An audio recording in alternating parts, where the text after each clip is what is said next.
What's up, champions? Welcome back to Grand Acad और आज हम शुरू करने वाले हैं speed series of class 12 sociology and CUET sociology. So this can be called sociology speed series. Speed series की क्या इंटेंशन है कि जल्दी से जल्दी उनके लिए हम सब कुछ कवर करते जिन्होंने अभी तक कुछ नहीं पढ़ा या फिर जो अभी रिवाइज करना चाहते हैं लेकिन वो भी जल्दी से जल्दी करना चाहते हैं, उनके लिए सबसे जल्दी हम हर एक चैप्टर को रिवाइज करें. So without wasting any more time let's kick off structural change chapter of class 12 sociology. अब देखिए, understanding the present requires understanding the past, specially India's colonial experience. अब इसका क्या मतलब है? अगर आप आज एक बहुत ही ज्यादा फिट व्यक्ति हैं और आप एक साल पहले बिल्कुल भी फिट नहीं होते थे, तो एक साल में क्या हुआ है? For me to understand your present I would have to go back in the past and see कि आपके साथ ऐसा हुआ क्या, कोई हेल्थ इशू आपके पास आ गया, किसी डॉक्टर ने कुछ बोल दिया, maybe you faced a very bad event which forced you to get fitter. So जो भी आपका आज प्रेजेंट स्टेट है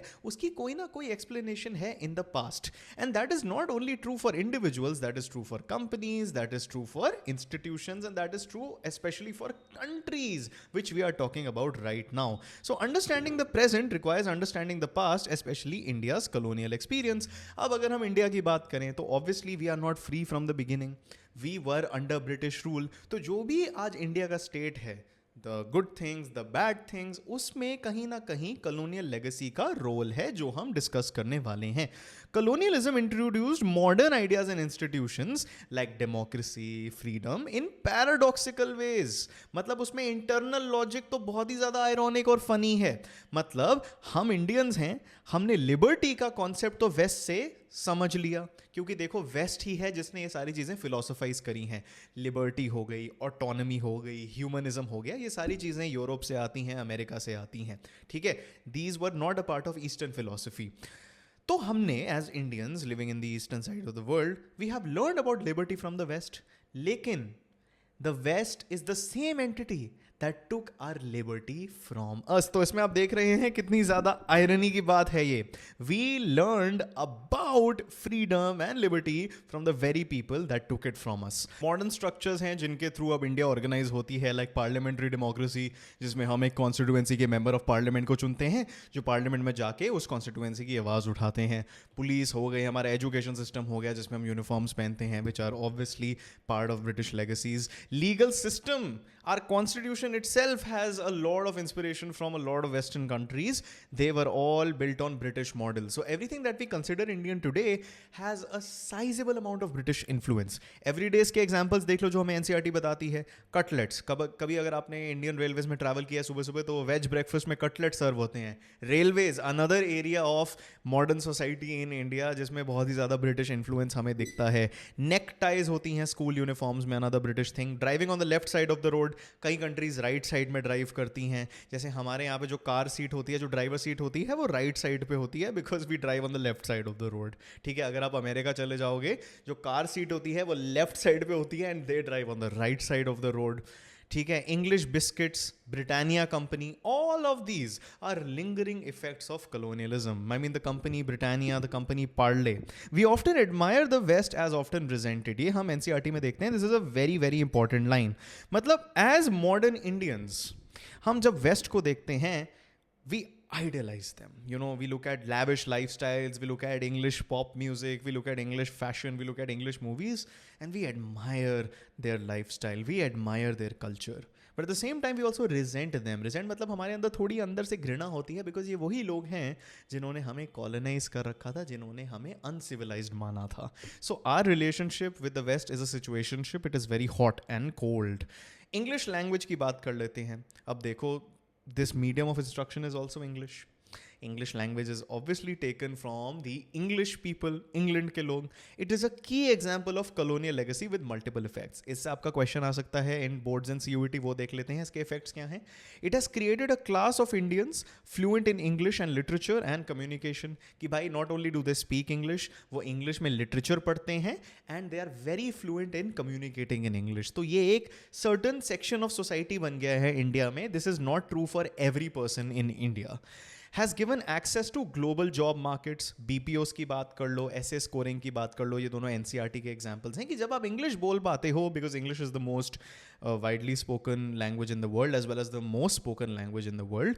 अगर आप एक इंडियन हो और आपके पास इंग्लिश के स्किल्स हैं, you become very employable. BPOs क्या होते हैं बेटा? कॉल सेंटर्स होते हैं. तो जैसे अमेजोन जैसी बड़ी बड़ी कंपनीज हो गई, वो इंडिया में अपना टेक सपोर्ट को आउटसोर्स कर देते हैं, obviously because the labour is cheaper than hiring in some other country which would be native to them like America or England. At the same time, we are very good at English. So जब आप English बोल लेते हो and you are a part of that class of Indians which are fluent in English, it gives you access to global job markets. एक और example है in the NCERT of essay scoring कि कई test के लिए आपको essay लिखने पड़ते हैं, पूरा समराइज आपको करना पड़ता है about a topic, essay लिखना होता है. अब उसको ग्रेड करने के लिए लोग चाहिए जो इंग्लिश में थोड़े से ठीक हों, तो वो भी चीज़ें इंडियंस करने लग गए हैं. However English still marks privilege. अगर कोई अच्छी तरीके से इंग्लिश बोल पाता है, it's because they were relatively privileged enough to go to an English speaking school, उनके अराउंड इंग्लिश स्पीकिंग लोग थे. It's as the NCERT saying, it has created a class of Indians. आज भी हमारे देश में अगर कोई इंग्लिश बहुत अच्छे से देखता है, उसे एक अलग ही नज़रिए से देखा जाता है. चाहे कोई हिंदी बहुत अच्छे तरीके से बोल ले, उर्दू बहुत अच्छे तरीके से बोल ले, बंगला बहुत अच्छे तरीके से बोल ले, है तो वो language he. But why is it different than speaking English fluently? कई लोग तो जो बहुत अच्छी हिंदी बोलते हैं उनको भी अच्छी तरीके से ट्रीट नहीं करेंगे, जबकि लैंग्वेजेस तो हिंदी भी हैं और इंग्लिश भी हैं. तो ये एक नया क्लास ही बना दिया है इंडियंस का. It is still marking privilege. अगर आप आज इंग्लिश नहीं जानते तो वो आपके लिए सोसाइटी में डिसएडवांटेज है. आपके पास जॉब्स कम होंगी, ग्लोबल नेचर की जॉब्स नहीं होंगी, पूरा कॉर्पोरेट इंडिया तो अभी भी इंग्लिश पे चलता है. So it is still a social disadvantage. Society में आपको प्रॉब्लम्स होंगी if you do not speak English. For marginalized groups like the Dalits, marginalized मतलब जिन्होंने सोसाइटी में बहुत ज़्यादा डिस्क्रिमिनेशन फेस करी है, जिसकी वजह से आज वो इतने अच्छे फाइनेंशियल, इकोनॉमिक, सोशल कंडीशन में नहीं है, like the Dalits, English is an empowerment tool. क्योंकि अगर कोई इधर है सोसाइटी में, अगर उसके पास एक अपॉर्चुनिटी आ जाती है तो वो उसे सीज कर लेता है. इंग्लिश जब कोई बोलने लगता है तो वो ग्लोबल मार्केट में जा सकता है. ग्लोबल मार्केट में there is nothing known as caste. Caste is a very hyper local Indian thing. But at the global market, there is no space for caste. बाहर वाले लोग ये समझते नहीं कास्ट सिस्टम क्या है. एंड ऑब्वियसली मार्केट की बात हो रही है, मार्केट को तो पैसे ही समझ आते हैं. तो ये सारी चीज़ें बहुत दूर चली जाती हैं, which is why they are using English as an empowerment tool. NCERT में एक बॉक्स फीचर्ड है जहाँ पे housewives and students are evaluating English essays for Asian students in BPOs. You can have a look if you have time. Alright, let's talk about colonialism. Colonialism की definition क्या है? Rule of one country over another. जैसे British लोगों ने हमारे ऊपर करा था the British empire led by the United Kingdom. अब ब्रिटिश कलोनियलिज्म यूनिक क्यों था, ये भी आपसे पूछा जा सकता है. ब्रिटिश कलोनियलिज्म यूनिक था because it was capitalist in nature. जब वो हमारे ऊपर रूल कर रहे थे, their intention was not just to rule और to civilise us, it was also to take our resources. मतलब जो हमारे कंट्री का लैंड है, उसमें जो क्रॉप्स उगते हैं, उसके जो लोग हैं, they wanted to use us as resources and make money from us, make profit from us. वो हमारे रिसोर्सेज के साथ ट्रेड करना चाहते थे, धंधा करना चाहते थे, बिकॉज उन्हें लगता था अच्छा ये तो हमारे ही हो चुके हैं. Which is why lot of Indian people were actually employees of the British Empire. Yes, introduced deep structural changes in economy, society and politics. अब before the East India Company came, we were mostly princely states. ठीक है, मतलब बाद में हम princely states बनते हैं. मेरा कहने का मतलब है कि we were fragmented states.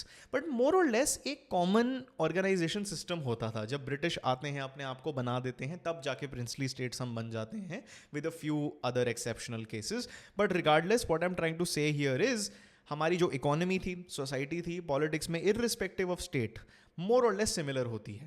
लेकिन जब ब्रिटिश आते हैं, ठीक है, ब्रिटिश एम्पायर पूरा सेट होता है इंडिया में, तो वो बहुत ज़्यादा डीप स्ट्रक्चरल चेंजेस मेक कर देते हैं in order to benefit their own gains. Difference from past conquerors. अब हमारी कंट्री के ऊपर सिर्फ ब्रिटिश रूल थोड़ी रहा है, बहुत सारे एम्परर्स आए हैं, गए हैं, लेकिन इसमें डिफरेंस क्या है? Pre-capitalist empires extracted tribute without changing the economic base.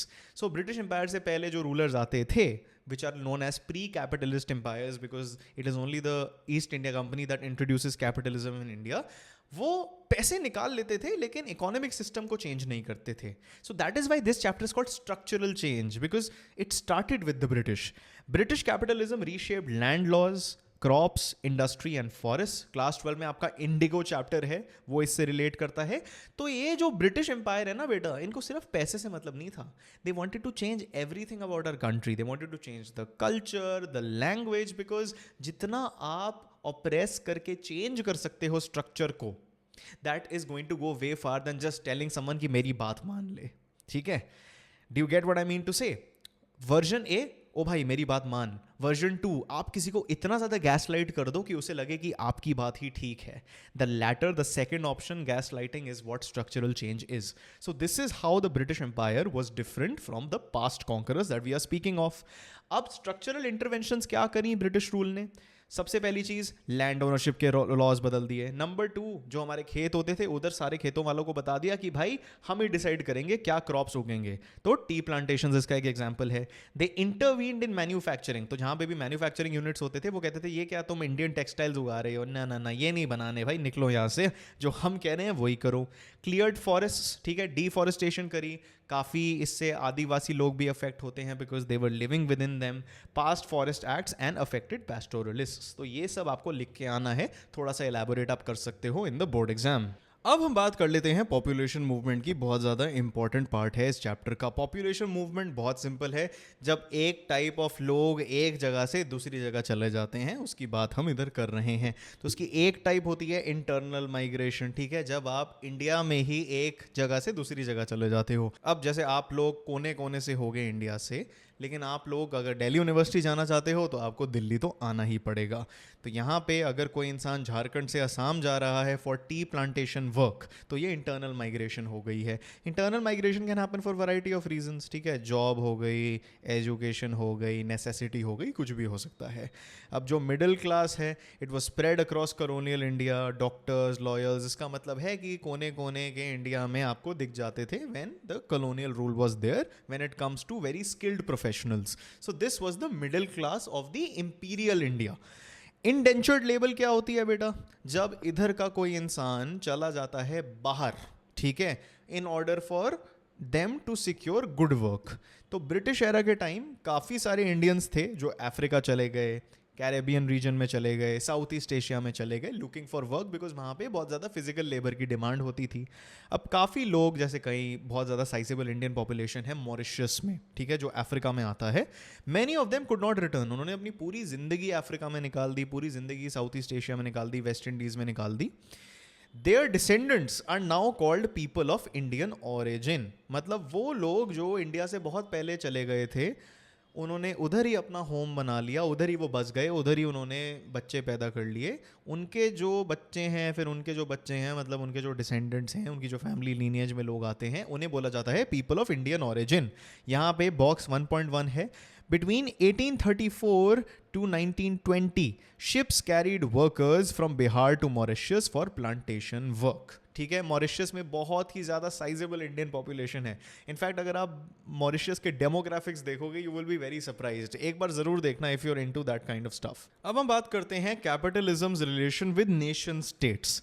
अब कैपिटलिज्म का बेसिकली क्या मतलब होता है बेटा? Private ownership. मतलब अगर मैंने ये पेंसिल बनाई है तो ये मेरी है, ठीक है। अगर मैं ये कुछ खरीदता हूँ किसी कंपनी से तो ये मेरी हो चुकी है, ठीक है। कोई और ये लेके मुझसे कह नहीं सकता कि ये उसकी है, अनलेस एंड अनटिल ही और she is giving me some money in exchange for it. Plus profit, कि you will produce at a lower cost, you will sell at a higher cost. मतलब अगर मैंने ये पेंसिल 5 रुपये की बनाई, मैं एक कंपनी अगर हूँ तो मैं ऐसे 15 रुपये का बेच सकता हूँ, तो मेरा 10 रुपये का मुनाफा मतलब प्रॉफिट हो जाएगा। Plus market system. Market system क्या होता है? where there is some currency and people are free to purchase and trade things. You can be a seller, you can be a buyer, whatever it is a free market, laissez-faire, linked with colonial plunder, technology, industrialization. So जो capitalism का spread है इस दुनिया में, it is very interlinked with technology, very interlinked with industrialization. जैसे जैसे ये चीज़ें दुनिया में फैली हैं, उसके साथ साथ capitalism फैला है। Colonialism helped Western capitalism grow while stalling India's own growth। इसका क्या मतलब है कि obviously before all of this India was not a traditional capitalist economy, ठीक है। the second way of understanding all of this is there were less private resources. Okay, so जब colonialism आता है वो capitalism को इंडिया में introduce करता है, इसकी वजह से एशिया में capitalism स्प्रेड होनी शुरू हो जाती है. लेकिन this capitalism is not for the profit of Indians. जैसे हम आज देखते हैं इंडिया में भी अब मिक्स स्टेट इकोनॉमी हो चुकी है, कैपिटलिज्म मोर और लेस है ही इधर. तो जो प्रॉफिट जनरेट होता है वो इंडिया के लिए जनरेट हो रहा है ना, इंडिया में ही जनरेट हो रहा है. Yes, it is employing Indians, benefiting Indians. लेकिन उस टाइम का जो कैपिटलिज्म है वो ब्रिटिश एम्पायर को बेनिफिट कर रहा है, वेस्ट को बेनिफिट कर रहा है. जो भी प्रॉफिट जनरेट हो रहा है वो इंडियंस को कुछ हेल्प नहीं कर रहा. तो इंडिया की तो ग्रोथ कम हो रही है ना, रुक रही है. Capitalism therefore is dynamic, expanding, global and profit driven. मतलब capitalism can not just stay limited to a country, it has to be enabled by globalism and globalisation. ठीक है, because trade only looks at money. अगर कोई इंसान America में कुछ काम कर रहा है and he can hire a person from India और a person from America, both of them are similar skilled. एक इंसान $3 लाख मांग रहा है अमेरिका में, एक इंसान $1 लाख मांग रहा है इंडिया में. Most people will hire the Indian person if they are okay with remote work. So capitalism तो सिर्फ मुनाफा और काम देखता है, it doesn't look at anything else. It is dynamic, change होता रहता है अकॉर्डिंग टू नीड्स, एक्सपैंड हो रहा है. एक टाइम पे सिर्फ वेस्ट में होता था, आज देखो कितना परमिएट कर चुका है. And it is profit driven. Capitalism का कोई भी ये गोल नहीं होता कि वो सोसाइटी को बेनिफिट करे. Capitalism simply means you help people by giving them products and selling them products and generating profit which thereby stimulates the economy. Rise of nation states भी हम देख लेते हैं बेटा. अब नेशन स्टेट क्या होता है? ठीक है, एक चीज़ होती है नेशन, एक चीज़ होती है स्टेट. अब इतने से शॉर्ट लेक्चर में मैं आपको उससे बिल्कुल कंफ्यूज नहीं करूंगा, ये सिंपली आप याद कर लो. नेशन स्टेट का मतलब होता है कि एक टेरिटरी है डिफाइंड. फॉर एग्जांपल अगर हम ये एग्जांपल ले लेते हैं, ये हमारी टेरिटरी है. ठीक है, अब इस टेरिटरी के अंदर मैंने गवर्नमेंट को इलेक्ट कर दिया. ठीक है, तो इसका प्राइम मिनिस्टर बन गया, प्रेसिडेंट बन गया. ठीक है, प्लस यहाँ पे जो सिटीजन्स हैं उन्हें एक इंडिपेंडेंट सिटीजनशिप मिलती है. मतलब जो भी इधर रह रहा है वो ये नहीं कह सकता कि वो एक सिटीजन है फ्रांस का या किसी और देश का, वो इसी देश का सिटीजन है. सो नेशन स्टेट बेसिकली मीन्स एक ऐसी चीज़ जिसके पास टेरिटरी हो, गवर्नमेंट हो जो इलेक्टेड हो या ना इलेक्टेड हो, प्लस सॉवरेन सिटीजनशिप, मतलब independent citizenship of anything else. ऐसा नहीं है कि आप किसी और देश की सिटीजनशिप दे रहे हो. सो this is a nation state. Colonialism contradicted nationalism and democratic ideals. ठीक है, अब आप कहते हो कॉलोनियलिज्म में कि भाई हमारे लिए डेमोक्रेसी इंपॉर्टेंट है. काफ़ी कॉलोनियल पावर्स खुद डेमोक्रेटिक थी. ये कई लोग तो obviously they were monarchies as well when it comes to the British Empire, but a lot of colonial powers had democratic elements. But at the end of the day, colonialism means आप किसी और पे अपना rule थोप रहे हो.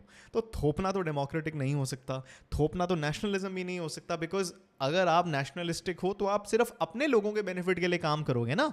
तो जो पहले पहले एम्पायर्स थे जो दूसरी कंट्रीज में जाके लोगों को बांध रहे थे and they were giving jobs to people of other countries, how is that nationalism? Therefore, Indian nationalists, मतलब जो फ्रीडम फाइटर्स थे हमारे, they demanded Swaraj as a birth right. Swaraj का मतलब क्या होता है? स्वराज का मतलब होता है सेल्फ रूल. मतलब I can rule myself as an individual and we want to rule our country as an individual unit. We do not need any empire or authority or any colonial power to do that for us. So जो भी हमारे nationalist freedom fighters थे, they demanded Swaraj as a birth right. मतलब अगर हम इधर ऐसे पैदा हुए हैं तो ये हमारा हक है and you cannot take that from us. काफ़ी एलर्जी हो गई है बोलते हुए. अरे यार यही तो बुरी बात है of having a dust might allergy.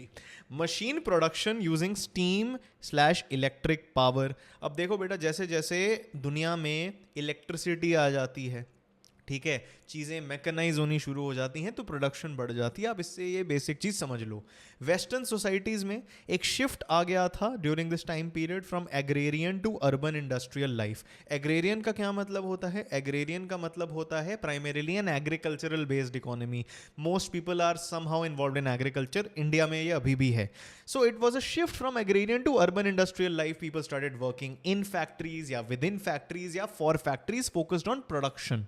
ठीक है, एग्जाम्पल ब्रिटेन में people living in urban areas, मतलब the urban population grew from less than 20% in 1800 to 74% in 1900. मतलब एक सेंचुरी में ही आप देख लो कितना ज़्यादा इंक्रीज है, 54% increase. So agriculture which mainly takes place in the rural areas, obviously अगर आपको अब शिफ्ट करना है टू अर्बन इंडस्ट्रियल लाइफ, आपको अर्बन एरिया में आना पड़ेगा. London which is the capital of England, from 1.1 million population in 1800 to 7 million in 1900. Therefore, it became a global financial and cultural hub, commercial hub. Cultural भी है, commercial भी है, financial भी है. आज भी लंदन में आपको ये रेप्यूटेशन मिलेगी लंदन की. ठीक है, इंडिया में तो खैर London is synonymous with England as a whole, but anybody who's in commerce for some reason watching this video would know that a lot of the world's best finance schools, business schools, most reputable finance companies are headquartered in London. All right? India की बात कर लेते हैं बेटा. India as a contrasting case. ये देख लो, British industrialisation cause de industrialisation in India. जो ब्रिटेन में इंडस्ट्रियलाइजेशन पुश हो रही थी, उसकी वजह से इंडिया में जो ब्रिटेन की खुद की कॉलोनी थी, it caused a deindustrialization wave. क्यों? क्योंकि जो हैंडीक्राफ्ट प्रोड्यूस होते थे इंडिया में, वो डिक्लाइन करने लग गए. ठीक है, कॉटन, सिल्क की बात हो रही है इधर. बहुत अच्छी अच्छी सिटीज होती थी. Dhaka, which was obviously back then you can consider it to be a part of the same land, Murshidabad, Surat. But at the same time, there was a rise of port cities like Bombay, Madras and Calcutta, which were colonial priorities. Port cities क्यों? क्योंकि यहीं पे communication, trade, etc. होती थी between the empire and the Indian region. Port cities का मतलब यही होता है, connected to lands, connected to the sea. So यहाँ पे थी वो Bombay, Madras and Calcutta, where the British empire could govern easy. They could send information, get things, get resources. तो डिक्लाइन हो गया of cities which were very important to us like Surat, Dhaka, Murshidabad, but rise ho gaya of cities which helped British industrialization like Bombay, Madras and Calcutta. Box 1.2 दे रखा है of the 1911 census. Rise in agriculture as artisans abandoned crafts due to high food prices and factory made goods. इसको road learn कर लो, इसके आप answer में ये लिख के आ जाना. Factories destroyed village industries and altered the old village systems. Because obviously जब आप agrarian से एक अर्बन मैकेनिकल इंडस्ट्री या फिर कंट्री में शिफ्ट हो रहे हो, तो जो विलेज का स्ट्रक्चर है वो ही खत्म हो जाएगा. Because the village depends on agriculture. ठीक है, एंड एग्रीकल्चर में काम कौन कर रहा है? People living in rural areas. तो अगर वो शिफ्ट ही हो जाए, तो जो विलेज का स्ट्रक्चर है जिसमें सारी फैमिली एक साथ रहती है, रात को खाना कहती है, वो ख़त्म हो जाएगा. बिकॉज घर की यूथ को अर्बन सेंटर्स या अर्बन एरियाज में जाना पड़ेगा in order to merely find work and survive. अब जैसे जैसे इंडिया में इंडस्ट्रियलाइजेशन हुई, तो ऑब्वियसली नए क्लास रिलेशंस पैदा हुए, नए सोशल ग्रुप्स पैदा हुए. बिकॉज इंडस्ट्रियलाइजेशन का मतलब क्या है कि आपने स्ट्रक्चरली चेंज कर दिया इंडिया की इकोनॉमी को, इंडिया की प्रोडक्शन को. तो ऐसे ही जैसे हमने पहले देखा था कि कॉलोनियलिज्म की वजह से एक नई क्लास इमर्ज करती है of Indians that speak English, वैसे ही इंडस्ट्रियलाइजेशन की वजह से नए क्लास रिलेशंस पैदा होते हैं, नए सोशल ग्रुप्स पैदा होते हैं. Sociologists note how it created a middle class but not like the West. मतलब इससे मिडिल क्लास बनी तो जिनके पास relative privilege है लेकिन फिर भी इतनी नहीं है, but not like how we saw in the West. Box 1.3 में zamindars became parasites and graduates became job hunters. ये आप रोट लर्न करके चले जाओ, अपने आंसर में लिख देना. कॉलोनियल सिटीज़ की बात करते हैं बेटा. जो कॉलोनियल सिटीज़ थी वो ग्लोबल कैपिटलिज्म की टूल्स बन चुके थे. जैसे मैंने आपको बताया था कि जो पोर्ट सिटीज़ थी, they were not looked at as cities where Indians lived. They were looked at as cities through which the British Empire could control Indians in a more effective manner. They exported raw goods and imported British products. कि भाई भारत में भी British products बिकेंगे और ये जो raw goods हैं इनको हम cheaply इंडिया से लेंगे और बेचेंगे यूरोप में. Cities like Bombay, Calcutta, Madras, जिन्हें हम कहते हैं पोर्ट सिटीज़, वो बन गई थी हमारी economic course. Kolkata emerged from villages leased by Job Charnock, ठीक है, in 1690, anchored by Fort William plus मैदान. ये आप प्लीज़ रोट लर्न कर लीजिए, ज़्यादा आपको इसमें समझने की ज़रूरत नहीं है, बट कॉलोनियल सिटीज़ पे कोई भी क्वेश्चन आता है आपको ये चीज़ लिखनी ज़रूर चाहिए. बॉक्स 1.4 में हम देखते हैं कि colonial cities had segregated townships for Europeans with clubs, bungalows, water, electricity which was denied to natives. तो जैसे हमें पता है कि अपार्थाइड सिस्टम में साउथ अफ्रीका में ब्लैक्स अलग रहते थे, वाइट्स अलग रहते थे, ठीक है, वाइट्स के पास ज़्यादा फैसिलिटीज़ थी और पूरी सेग्रीगेशन हो चुकी थी। वैसे ही हमारी कंट्री में ही आप कॉलोनियल सिटीज़ की बात कर लो, वहाँ पे जो यूरोपियंस रहते थे वो अलग सेग्रीगेटेड टाउनशिप्स में रहते थे भाई, अलग होके रहते थे। और इनके पास जो अमेनिटीज़ थी, इनके पास क्लब्स थे, बंगलो थे बड़े बड़े, इनके पास बेसिक नीड्स जो हम मानते हैं इलेक्ट्रिसिटी और पानी, ये इनके पास थी, लेकिन लोकल पॉपुलेशन के पास नहीं थी in their own city. T plantations की केस स्टडी से भी क्वेश्चन बनता है। तो ये शुरू कब हुई? 1851 में। कहाँ पे? असम में। अब असम में अगर लोगों को काम करवाना है तो उसके लिए रिक्रूटमेंट तो बाहर से ही होगी, बिकॉज इतने लोग नहीं थे उस टाइम असम में। तो recruitment was mostly from outside Assam. And इसमें बहुत डार्क चीज़ें हो रही हैं बेटा। It relied on fraud, coercion. यार आप लोगों को फ्रॉड करके बोल दो हाँ आप इधर चले जाओ पैसे बन जाएंगे, वहाँ जाते हैं उनको लेबर करनी पड़ रही है, कोअर्शन की फोर्स कर रहे हैं। And penal laws like transport of native labourers act 1863 to 73। So 10 साल की ये पूरी गेम चलती रही। बॉक्स 1.5 में हम देखते हैं how the labour recruitment for tea gardens was exploitative and forced. जो यहाँ पे प्लांटर्स थे उनकी लाइफ तो बहुत ही बढ़िया थी। सो यहाँ पे कंपैरिजन है ऑफ द प्लांटर्स जो ये प्लांटेशंस को ओन करते हैं एज अपोज टू लोग जो इन टी प्लांटेशंस में वर्कर्स हैं, जो काम कर रहे हैं। उनकी ज़िंदगी तो बहुत ही लो क्वालिटी की थी, लेकिन ये जो हमारे प्लांटर्स हैं ये बड़े बड़े बंगलों में रह रहे हैं, ठीक है, ब्रिटिश गुड्स को कंज्यूम कर रहे हैं, इनके पास बहुत सारे सर्वेंट्स हैं। So this is in sheer stark contrast to workers. Box 1.6 में हम देखते हैं हाउ द एस्टेट्स जहाँ पे ये लोग रहते थे वहाँ पे इंपोर्टेड फर्नीचर था, फ्लावर था, लेस था, सर्वेंट था, luxurious life for these British managers. कई केसेस में ये इंडियन मैनेजर्स भी होते थे।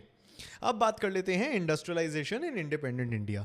नेशनलिस्ट, फ्रीडम फाइटर, वो कहते थे कि भाई कॉलोनियल रूल में इंडिविजुअल सब्जुगेशन तो है, पॉलिटिकल सब्जुगेशन तो है कि आप लोग हमें जीने नहीं देते नॉर्मली, लेकिन इकोनॉमिक एक्सप्लॉयटेशन भी इसका बहुत बड़ा पार्ट है। एक चीज़ होती है कि आप डेमोक्रेसी नहीं एस्टैब्लिश कर रहे, आप अपने देश के प्राइम मिनिस्टर नहीं बन सकते। एक चीज़ होती है कि भाई हमारे देश के रिसोर्सेज तुम लेते हो, हमारे जो लोग हैं उनको तुम स्लेव्स बनाते हो और अपने लोगों को यहाँ बंगलो दे रहे हो, हमारे गुड्स लेके यूरोप में बेच रहे हो और यहाँ पे अपने प्रोडक्ट्स प्रमोट कर रहे हो बड़े बड़े दामों में। स्वदेशी movement boosted economic self reliance. जो स्वदेशी मूवमेंट थी, what was it? It's philosophical centre कि भाई हमें इकोनॉमिकली भी स्वराज के टुवर्ड्स जाना पड़ेगा। We will need to be self reliant. अब इंडिपेंडेंस के बाद फोकस आया on heavy industries, public sector and cooperatives. इसका एक सबसे बड़ा एग्जांपल है अमूल, ठीक है, विच इज सबसे बड़ा cooperative as we know. It is a symbol of cooperative success in milk production where various people come together, that is called a cooperative. और इसका एग्जांपल अमूल है, आपको ये लिख के तो आना ही है। Urban growth increased post 1990s with globalization. ये बहुत ज़्यादा इंपॉर्टेंट है बेटा CUET के लिए as well as your board exams. Urbanization in independent India. So 1990s में आपको पता है, पोस्ट 1990s क्या, 1991 में हम देखते हैं कि हमारी इकोनॉमी लिबरलाइज हो जाती है under the then finance minister doctor Manmohan Singh, God bless his soul, who later becomes our prime minister. ठीक है, सो जो अर्बन एरियाज की ग्रोथ है, ग्लोबलाइजेशन जैसे जैसे लिबरलाइजेशन की वजह से बढ़ती है हमारी कंट्री में, उसकी वजह से हम देखते हैं गवर्नमेंट ने एक इनिशिएटिव उठाया था स्मार्ट सिटीज़ मिशन की, जो हमारी भारत की मेजर मेट्रोपॉलिटन सिटीज़ हैं वो स्मार्ट बने। MSA Rao on types of urban influence on villages. तो यहाँ पे MSA राव की बात हो रही है कि विलेजेस पे कौन से टाइप के अर्बन इन्फ्लुएंस होते हैं, वो भी इंपॉर्टेंट है, वो आप ज़्यादा डिटेल में पढ़ने की ज़रूरत नहीं है, बस MSA राव नाम याद रख लेना। माइग्रेशन बेस्ड अर्बनाइजेशन की आप बात कर लेते हैं। माइग्रेशन बेस्ड अर्बनाइजेशन का क्या मतलब है? जब लोग विलेजेस से फॉर एग्जांपल निकल के फॉर सम जॉब और इकोनॉमिक अपॉर्चुनिटी अर्बन एरियाज में चले जाते हैं। Villagers migrate to cities, example Madhopur, this is happening in 77 of 298 households. Send remittances, build schools, homes in villages. Remittances का क्या मतलब है बेटा? कि अगर आप एक गांव से आते हो और आप बहुत एजुकेट हो जाते हो और आपको जॉब मिल जाती है मुंबई में, अब मुंबई में आप बढ़िया तरीके से बैंक करो, बहुत पैसा कमा रहे हो। विलेज में आपको ज़्यादा पैसे की ज़रूरत नहीं है, आपकी थोड़ी बचावट हो जाती है, आप थोड़े पैसे अपने घर में भेज देते हो, वो रेमिटेंस हो गई। अब अगर किसी दिन आप बहुत ही ज़्यादा वेल्दी हो गए तो उस विलेज में आप थोड़े लाख रुपए लगा के एक स्कूल खड़ा कर देते हो, अस्पताल खड़ा कर देते हो, जब आप बहुत ज़्यादा वेल्थ बना चुके हो। सो इस माइग्रेशन की वजह से रूरल एरियाज में भी डेवलपमेंट आ जाती है। इंडस्ट्रियल प्रॉक्सिमिटी भी एक फैक्टर है। तो जो विलेजेस इंडस्ट्रियल टाउन्स के पास होती हैं, दे फेस लैंड लॉस और इन्फ्लक्स ऑफ वर्कर्स। अगर ये विलेज है और यहाँ पे एक इंडस्ट्रियल टाउन है जहाँ पे फैक्ट्री बनी हुई है, तो ये जो छोटी सी विलेज है ना, वहाँ पे गवर्नमेंट या फिर कोई अथॉरिटी सोचे कि इतनी छोटी सी विलेज है, इसको भी ले लेते हैं, इतना टाउन है तो टाउन को इससे इंटीग्रेट कर देंगे, यहाँ पे भी फैक्ट्रियाँ बना देंगे, तो लैंड लॉस हो गया। या फिर इन्फ्लक्स ऑफ वर्कर्स। अब अगर कहीं लोग आ रहे हैं दूसरे स्टेट से, फॉर एग्जाम्पल भिलाई में, ठीक है, भिलाई एक फैक्ट्री टाउन हो गया, उसके आसपास विलेजेस हैं, उनके पास इतने पैसे नहीं होंगे तो वो विलेज में जाके ही रहेंगे, तो इसकी वजह से इन्फ्लक्स आ जाता है। Metropolitan expansion, villages are absorbed और lands are acquired as cities grow. यही एग्जांपल मैंने आपको ऊपर दे दिया कि जैसे जैसे टाउन्स बड़े होते हैं, इंडस्ट्रियलाइजेशन होती है, ये जो छोटी छोटी विलेजेस हैं इनको भी एक कमर्शियल एस्पेक्ट से देखा जाता है। बॉक्स 1.7 में हमें दिखता है कि villages near cities get influenced differently from migration to land acquisition. एक चीज़ तो होती है नॉर्मल विलेज, दो एक नॉर्मल फैक्ट्री टाउन से बहुत दूर है, उधर तो फिर भी इन्वेस्टमेंट हो जाएगी, लोग उधर आने का कोई सेंस नहीं बनाएंगे, बिकॉज वहाँ पे जो पैदा हुआ है वो ही वापस आएगा, वहाँ पे इन्फ्लक्स नहीं होगा क्योंकि वहाँ पे कोई जॉब्स या अपॉर्चुनिटीज़ नहीं है। लेकिन जो विलेज किसी टाउन के पास है जहाँ पे फैक्ट्रीज बहुत सारी हैं या फिर इकोनॉमिक अपॉर्चुनिटीज़ बहुत ज़्यादा हैं, वहाँ पे तो बेटा अलग ही लेवल का इन्फ्लुएंस होगा। अर्बनाइजेशन डेटा भी देखनी बहुत इंपॉर्टेंट है। अर्बन शेयर इंक्रीज हुआ है, लेकिन growth rate of people entering urban areas declined between 1981 and 2001। ये एक टेक अवे है। 2011 के सेंसस में हम देखते हैं कि urban population growth has surpassed rural for the first time due to rural slow down. मतलब जो अर्बन एरियाज की पॉपुलेशन ग्रोथ है वो बढ़ चुकी है, एंड जो रूरल एरियाज की पॉपुलेशन ग्रोथ है वो इससे कम हो चुकी है। तो ये अगर स्टैटिस्टिक्स आप याद रख सकते हैं तो आपके लिए बहुत अच्छा होगा। कंक्लूजन क्या है बेटा कि कॉलोनियलिज्म आज भी भारत के स्ट्रक्चर्स में, हैबिट्स में, लैंग्वेजेस में, सिटीज़ में, इंस्टीट्यूशंस में हमें दिखता है, चाहे हम आईआरसीटीसी की बात कर लें या फिर इस एनसीईआरटी की बात कर लें। Industrialisation and urbanisation are about not just jobs और settlements but ways of life. कि भाई इंडस्ट्रियलाइजेशन सिर्फ जॉब्स को, इकोनॉमी को चेंज नहीं करती, it changes life itself, and this was said by Louis Wirth. अब पोस्ट 1990s इंडिया, जिसने ऑब्वियसली अपने आप को बहुत ज़्यादा लिबरलाइज कर लिया, एक कैपिटलिज्म मिक्स्ड इकोनॉमी स्टेट को एम्ब्रेस करा है, उसके बारे में फर्दर हम पढ़ेंगे in upcoming chapters. I hope you like this video guys. I want to tell you about our grand sociology champion course, जिसमें आपको line by line NCERT explanations मिलेंगे, माइंड मैप्स मिलेंगे, नोट्स मिलेंगे, मॉक्स मिलेंगे। अरे यार, अगर आप सोशियोलॉजी में बढ़िया नंबर चाहते हो, इससे बेटर रिसोर्स हमारे पास नहीं है, किसी के भी पास नहीं है, तो ये चैंपियन कोर्स ले लीजिए सोशियोलॉजी। तो आप एकदम बढ़िया से टॉपर बन के ही निकलोगे इस कोर्स के बाद। Links are in the description and the pinned comment. और आप और किस टॉपिक पे वीडियो चाहते हो वो भी बता दीजिए कमेंट सेक्शन में, and don't forget to share this speed series of sociology with your friends. Alright, make sure to subscribe to Grand Academy, and alright, till next time, keep winning, you champions!